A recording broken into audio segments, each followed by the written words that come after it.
So obviously, if anybody's been under a rock, they wouldn't know that hip-hop is a central influence for this show.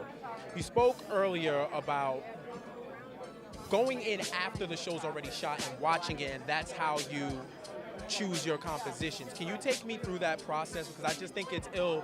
You're getting the source material, then making, as opposed to using that inspiration as opposed to it coming from within first. All right, to try and quickly go through this, when they have completed their final cuts, they call us into what's called a spotting session. We sit with Cheo, the showrunner, another executive from Marvel, and our music editor and our music supervisors, and we watch from start to finish. And Cheo will say, this is here, I kind of want something that feels like that, kind of want something to go there. And we make notes of that, and Adrian and I, we go back to our studios, and we roll up our sleeves and we get to work. And so based off of the notes that Cheo has given us in direction, based off of the sound, also based off of just the way we feel about what we're seeing, we start chopping it up, playing some stuff on piano. We'll watch as we're composing and writing. We're seeing the movement, seeing the words, feeling the words, and then we're playing around all of that. We wrap it up, we send it out to approval, see if they like it, we get thumbs up, and then we send it to Miguel Atwood-Ferguson to orchestrate and get ready for the 30-piece orchestra that we have a part of this process, and that's in a nutshell how it's done. Yeah. So, from your perspective, what is the more difficult process, creating original composition or creating an original film or series? It's more difficult to compose for film, absolutely, because when you're making music as a freelance artist, you're just making music. If you want to make a song for people to dance to, you just got to make sure the tempo's right, But when you're making music for film, your job is to accentuate the visual. You're supposed to enhance the drama, enhance the emotion.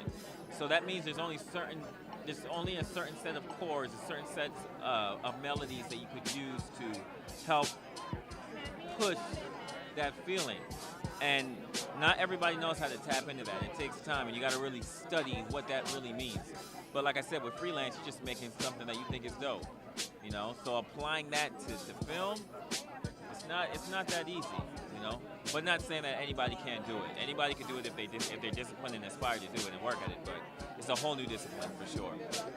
How do you think, for each of you, your own personal experience living the hip-hop life, having that be a part of your soul since inception, how do you feel like that came out in your music individually through the film? I think one of the things about hip-hop is freedom. It's knowing when to put up the middle finger, meaning you stand up for yourself and for the people around you and for the people that can't defend themselves. And so, and try to be as fresh, as innovative, as unique as possible. That's what hip hop has taught me, and that's why it's something that I gravitated towards the first time I ever heard super rhymes, or Rapper's Delight.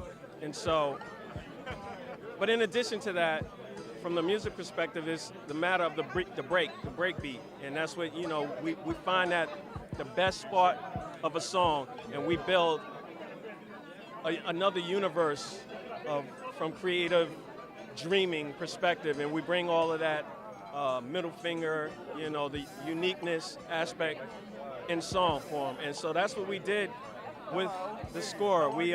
It wasn't necessarily about just the break. It was about building on the break and expanding on the break, and using blues, jazz, funk, psychedelic rock, like just many facets that hip hop has been using for the past 40 years. And so that was our way of creating this score. And hopefully, people will dig it and understand that they too, from a hip hop perspective, whether you're DJ or you just sampling and your machine is a drum machine, that you can see what we've done with this just based off of hip hop and be like, you know what, I could do that too.